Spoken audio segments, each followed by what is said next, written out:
Melissa Chimay, welcome to the Iconoclast One-to-One. Thanks for joining me today. Thanks for inviting me.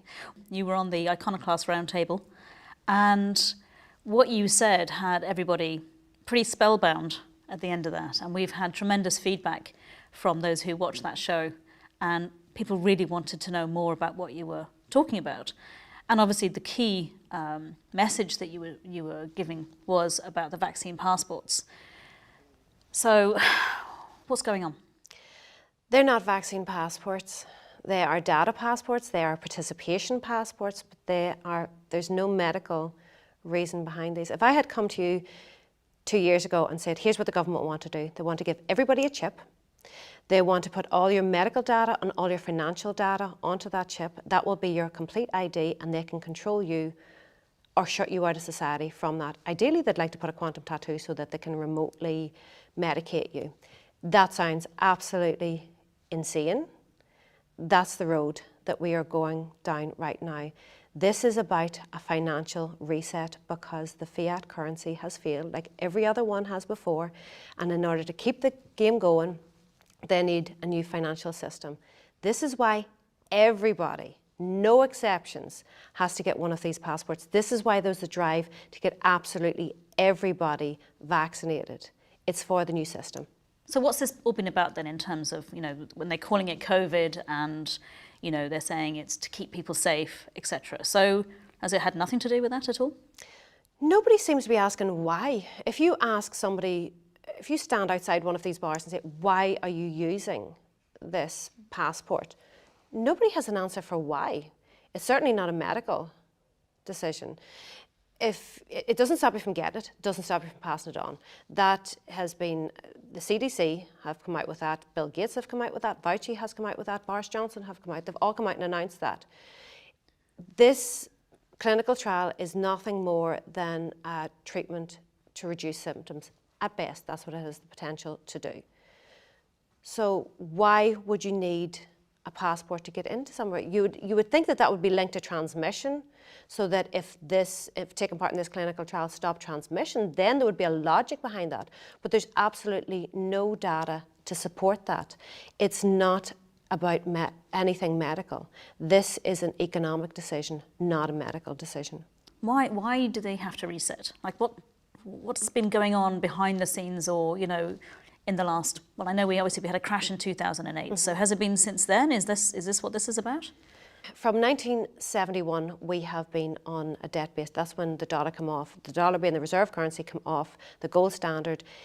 We entered into a debt-based economy. That has collapsed under its own weight. In 2019, September, there was a crisis in the repo market.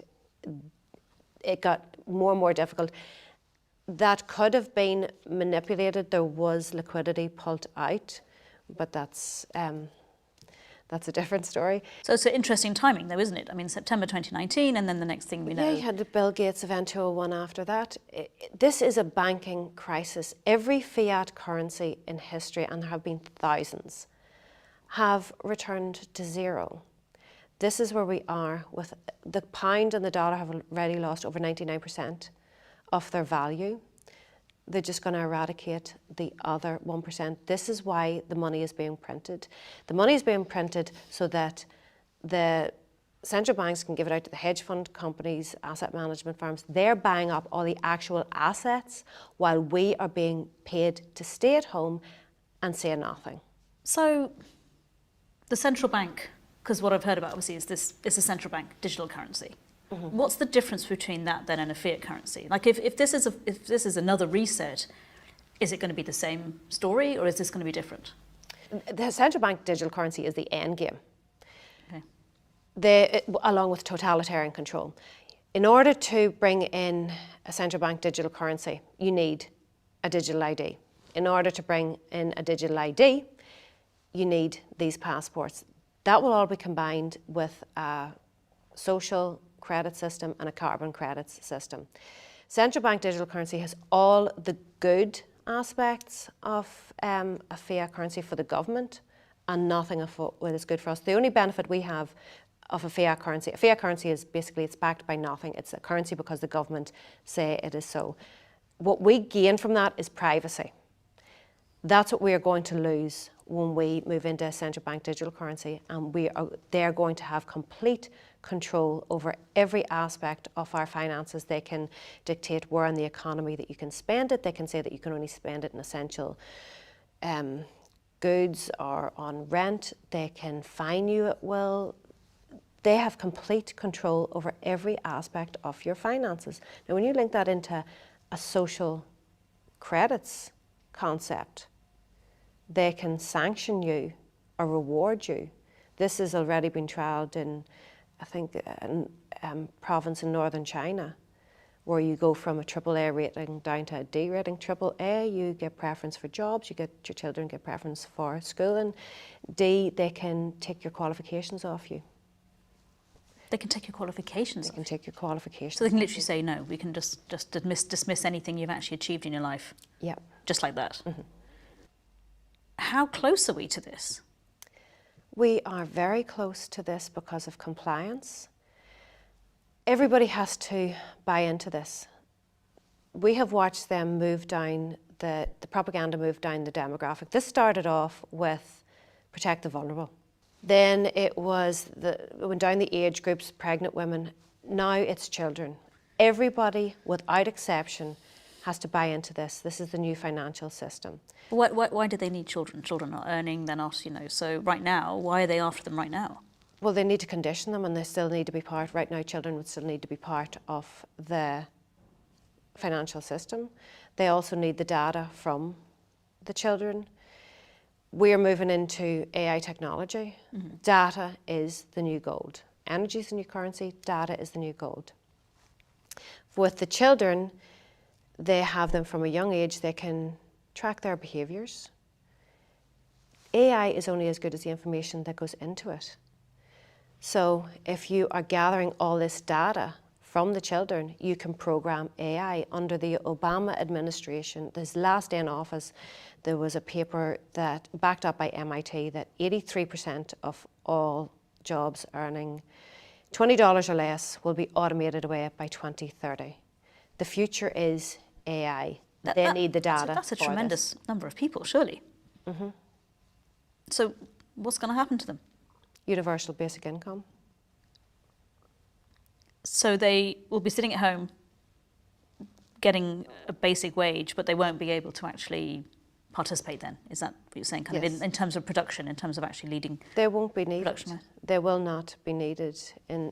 With the way technology is going, they're expected not to be needed. Okay, so this sounds absolutely terrifying and complete doom and gloom. Is it inevitable? Are we absolutely going to end up where these people who are organising this actually want us to go? If we continue to comply, yes. The target is small to medium businesses because they account for 60% of all jobs, and the target is the children. I don't know why anybody would let their child take part in this clinical trial. They're of virtually no risk. There's more risk of them drowning. Even if it was 100% safe and there was long-term data done, why would you let your child participate? There is a push right now, as I say, it's moved down the demographic. The push is now for children. I know in the north, it's only just the vaccination for children only just started. Already 25%, just over 25% of 12 to 15-year-olds have taken part. 56% of children aged 16 to 17 have taken part. They have to get them into the system. So in order for this new financial system, in order to participate in society right now, we have to have these passports. So how can they logically exclude children? How can children go to restaurants? And this is the coercion that they're going to use to get the children. The same coercion that they used for us. They're saying that if they want to go to teen discos, they're doing the exact same thing with children. They are going after the children right now. And I think for anybody who did take part, they were lied to about that it protected others. There is absolutely no... Well, and also that it was safe. I mean, Yeah, because there was no... Short-term studies they could maybe say that it was safe, but they were told that it would save others. It doesn't. It's a selfish act to take. It doesn't do anything for anybody else. So if they were told from the beginning that you're not really, at best it's treatment to reduce symptoms. You're not covered for the first 2 weeks, but you're not really covered until you get the second one, and it wanes after 6 months. So you're actually only covered for 4 months. This is the information we know right now. Yeah. Why would you be getting your children it? If you know that at best it only protects you for 4 months, why would you be getting your children? It's simple. Let's be real, parents. It's so that your children can participate in society. That is the only reason that you are taking them in and getting them it. You're taking a risk so that your children could participate in society. We have to have these passports to participate in society. The next move is that we have to have a central bank digital currency wallet in order to participate in the financial society. So what do we do? What does the ordinary person in the street do? What does a small business owner do? We need some solutions here, because obviously that is pretty dystopian. For a small to medium business owner, what they need to do is absolutely do not comply. Their threat is unlawful fines. Their business will be gone anyway. They're under attack. These businesses have to be eradicated in order for the new system to come into place, because they need you dependent on the state for the social credits, the carbon So you're credits. saying that even if they do comply now, essentially they're going to try and find another way to squeeze them out? Well, they have reduced their footfall. It started with nobody could participate in society. Then it was if you comply, you can participate in society. Then it's going to be if you adopt central bank digital currency, you can participate in society. And then it's going to be social and carbon credits. So for these businesses, they could just decide to, I think it was after World War I, taxes were 90%. They can just go straight into their account and tax them 90%, whatever they want. They have complete control, but they want them gone because they want to eradicate any independence. So they need to not comply. Those businesses, especially restaurants, they're dependent. They have there's a small profit margin. They're dependent on footfall. The government is dictating who their customer base is. That they're telling them that it's unlawful, that is not true. It's a mandate to serve a particular portion of Because a lot of society. people say, the excuse is, so you're saying, why are businesses participating? Or if you were to stand outside and ask them, well, why have you implemented this then? They will say, we have to, it's the law. So that's not true? No, it's not the law. It's not the law. It will be challenged. The challenges are being held back. But no, it's not the law. They are complying. Everything is based on compliance. These fines are not lawful. They're being challenged right now. So, but in the meantime, your business is being wiped out. They have subsidised these businesses in order to create a loyalty to the government rather than to the customer. They won't survive the other side. It's up to people if a business puts out that you have to have a passport to enter the business, I'm not showing my papers. I know how this works in history. Yeah. I am not showing my papers to enter a business because there's absolutely no reason for you to need to know my vaccine status for me to enter your business. It's not a medical decision, and I know how it's going to work out economically. But particularly because it's been shown that it's not stopping transmission. I think that, and it's such a good point, that people are taking it actually to protect themselves, maybe at best. Mm-hmm. And the reality, really, and even people who are delighted with a recovered certificate, they still have to show their medical information. So they're still part. So they kind of feel, oh well, I haven't had the vaccine, so I'm kind of cleverly avoided that. But they're still in. So the reality is, it's going to move on probably from vaccines, and it's going to be something else. What happens when your 9 months runs out? This is coming for everybody. You might be going ahead and going to the restaurants right now because your passport is green. It's a matter of time before everybody's passport turns from green to red for various different reasons. It could be they could decide if you that you have mental health issues.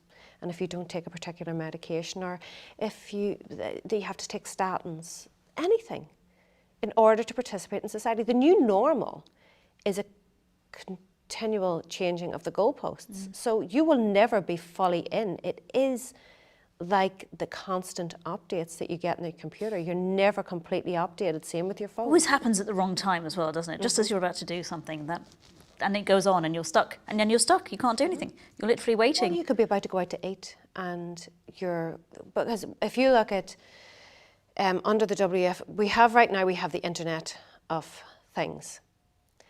They want to move into the Internet of Bodies. The Internet of Things is, so your watch connects with your phone connects with your fridge, your TV. Heating system, like everything.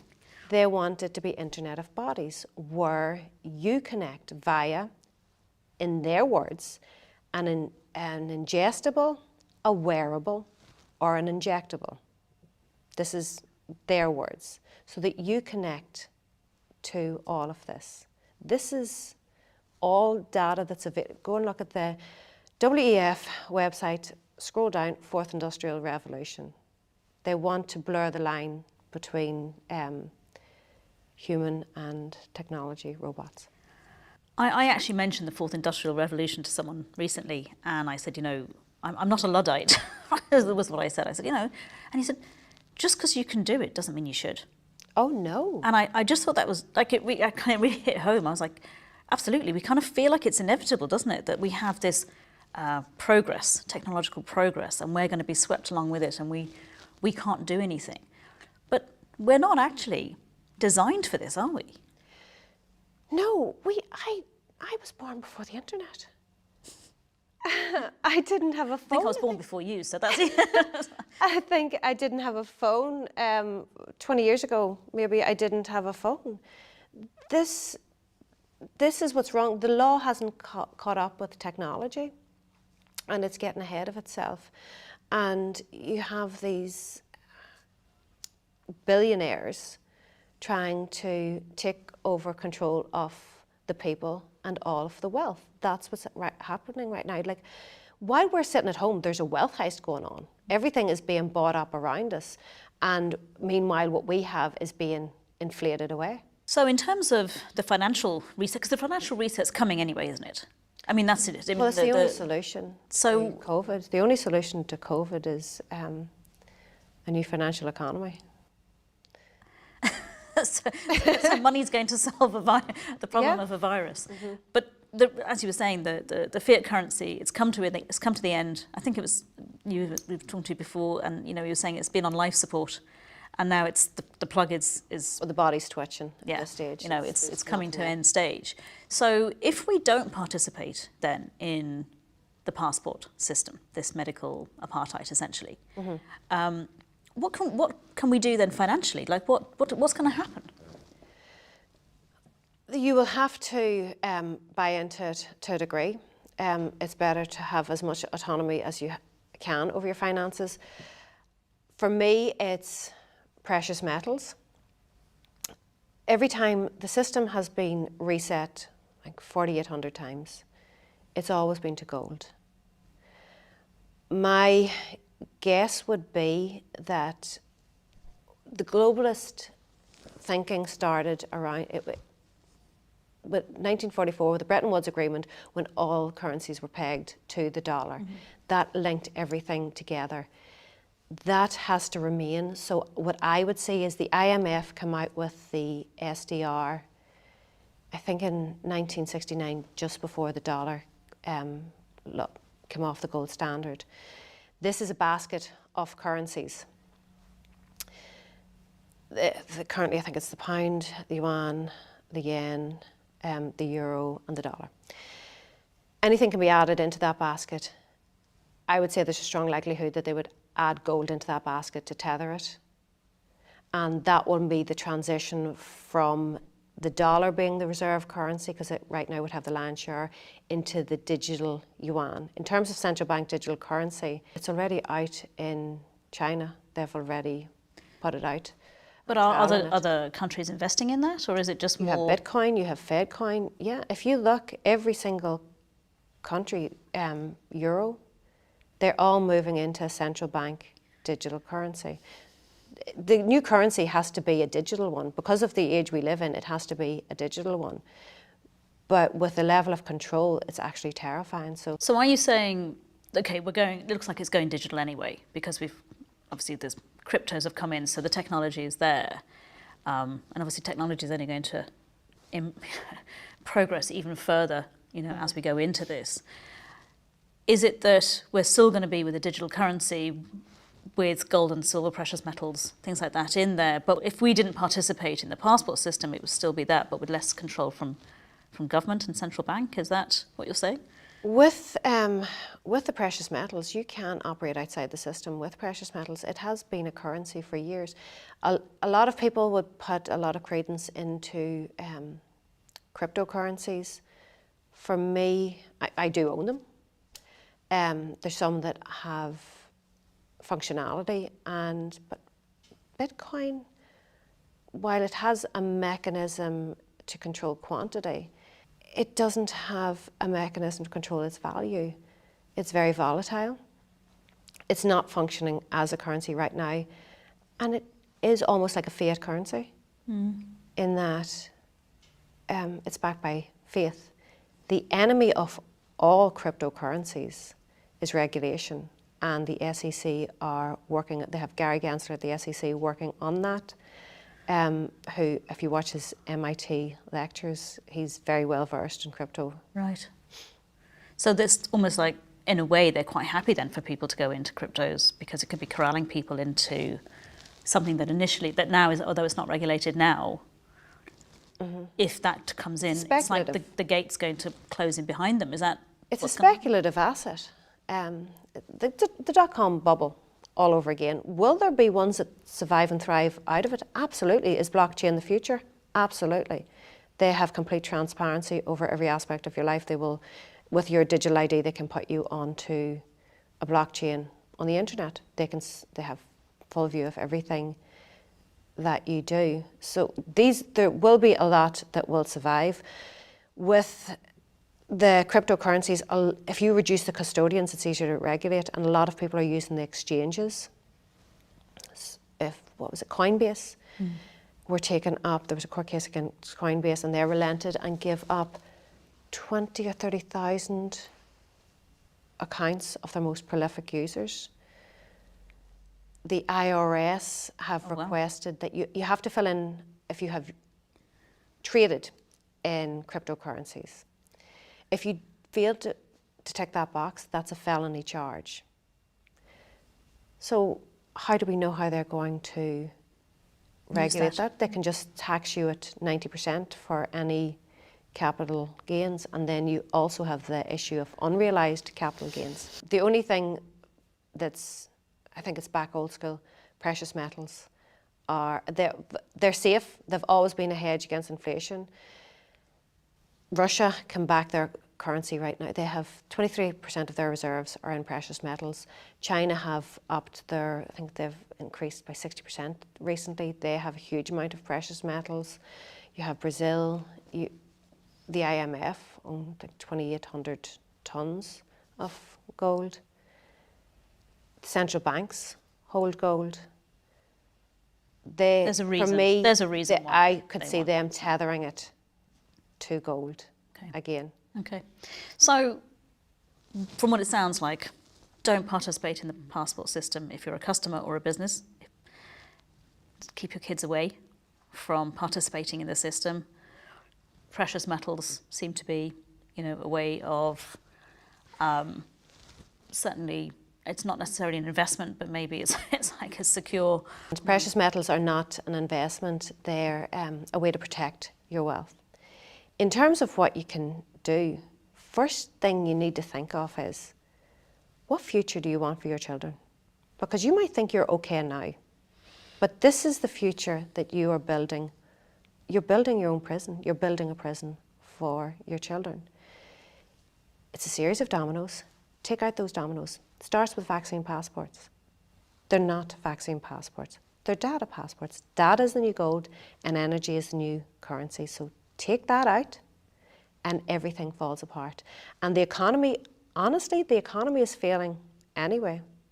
They're trying to put in this new financial system. Either way, you need to prepare. You need to ask yourself, are you prepared? Financially, are you prepared? That was the only thing that was addressed through the whole collapse. They only addressed the financial aspect. You were given money to stay at home. Are you prepared spiritually, emotionally, physically, mentally? Because this is coming. There is no going back to the old world. This is the new world that we're going to be living in if they succeed. I don't feel that they will succeed. Maybe that's optimistic. I like your optimism. Well, when freedoms are reduced, eroded away, empires tend to collapse. That's the Roman, Ottoman, French Empire. That's why they collapsed.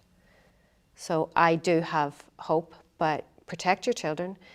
Do not let your children participate in this passport system. Know that if you do, for the sake of going to a restaurant, that you are leading them into a social credits system and slavery. The consumer economy has failed. We're moving into a credits economy where now the rich can buy credits, but that's the world that you're going to be putting your children into, a credit system where they will have to work off the debt that has been accrued. So it's like they've waged war against us. We are at war. Australia knows it, New Zealand knows it, Austria knows it. They're all out on the streets. We absolutely are at war. In a war situation, there is collateral damage. That's where we are standing with these injuries and deaths from this clinical trial, that they're being completely censored. That information is being completely censored because it's essential to get us all on board. As I say, no exceptions. So we are in a war situation against a takeover, a globalist takeover from NGOs, non-government organisations, the WEF, IMF, UN, all of them. These billionaires and technology companies are dictating the future of humanity. And if we don't stand up, we are running out of time. And we need to stand up. And it's simple. In a war situation, men have been frontline at war, losing their lives. All we have to do is say no. That's all we have to do. Just mass non-compliance. That is the solution to this, is mass non-compliance. Well, I heard that expression last year for the first time in terms of the context of this, and I really didn't get it, I have to say. But really hearing, what you're talking about and really where we're heading, if enough people comply, and the reality now is we are the majority. So if enough people stop complying and say no, surely there's enough of us to turn this around. The people have the power, and they know that. They have been controlling us. They know our psychology. Unfortunately, we are not as unique as we think we are. You'll be very aware of that. We're not that complicated. Yeah. So they have this knowledge at their disposal, and they're using it against us. What they don't seem to budget in is human spirit, intuition, and spirituality. And that's what we need to use. We need to look at our children and think, my job is to protect you. This is the world that we want to build for our children. Build that world. Don't wait for somebody else to build it. And there's no going back, is there? I mean, it's gone. Normal as we knew it is gone, but the new normal, that seems like it's down to us. No matter what, there's no going back. It's gone. All that they're trying to do right now is keep the system alive long enough in order to bring in the new system. They're not trying to fix anything. They're not trying to bring anything back. They're telling you, the build back better. What does that tell you? You have to destroy before. That's why the economy is being systematically collapsed. Build back better. It's their version of better. Their version is the social credits, the carbon credits. They're moving away from fear into guilt, that we are responsible for the world breaking down and dying. I'm not worried about the world. I'm worried about the people on it. If these philanthropists, which seems to be code word for psychopaths, if they genuinely cared, there's millions of people starving to death every day. Do something about that. Clean water, sanitation, I mean, all of those things have been proven to... They don't, they're interested in control and wealth. That's all that they're interested in. They don't care about anybody else on the planet. They do not care about the planet. They care about wealth and control. So someone watching this who's sitting here, you know, absolutely mesmerised by this information because it's the first time maybe they've heard it, what would you suggest they go out and do now? For me, this is going to be won by communities. So find people that are like-minded. That's going to keep your confidence up. Do not give in and do not give up. If you give up now, you are given, if we don't fight this now, we are giving our children twice the battle. It has to be fought now. The quicker that we do this, the easier it is to get out of. So find your communities, find people, find your support network. And They are out there. they absolutely are out there. People think that they are alone. They're not alone. You're not crazy. Your intuition is correct. You need to get out there and meet with these people. We need to simply say no. Do not let your children participate in it. They are going for your children now. That's the final demographic. We have been saying, the people that are aware have been saying it from the start. And here we are. We're now down, I think the Taoiseach he's okayed it for 5 to 11-year-olds, or he's on board with 5 to 11-year-olds. I think he said something like, you know, well, they're asking for it. They want it. So we should be listening to our 5-year-olds. What? They're going to be coerced into taking it as well. I mean, pester power is good, you know, but my goodness. If you want to participate in society, you have to get it. That's their narrative. No, the society has been broke down anyway, so withdraw your participation now. Let these businesses lobby government and say, we're going to have to close down. Let everything fall apart now. We have a better chance now of letting things, they're going to fall apart anyway. It has happened time and time again. If you want to understand anything, look at history. We have been here before. But this new reset is absolutely terrifying. This new financial system is one of totalitarian control over every aspect of your life. Is that what you want for your children? You might be okay. I mean, at my age, it's going to be a slow creep into it. It's this, what I'm talking about isn't going to, it's not going to be next week, next month, next year. There'll be little things all the time. The same move away from the few weeks to flatten the curve, to lockdowns, to passports. It's going to be the same move into the social credit system. It'll be incentives first, and then they'll move into if you don't. Then punishment. And then ultimately the carbon credits, because energy is the best functioning currency. That's why they're moving into carbon credits. So with that, we need to put our energy into the future that we want to create. And if that's the currency, then we actually control it. It always has been the currency. They've printed paper and got us to work for paper under the fiction of paper for so long. We have been in a slave system for so long. Time to get out. Time to get out of it. Time to realise that we are spiritual beings having a human experience, and stop letting ourselves be distracted from that. Melissa, thank you so much for joining me today, and I wish you all the best of luck.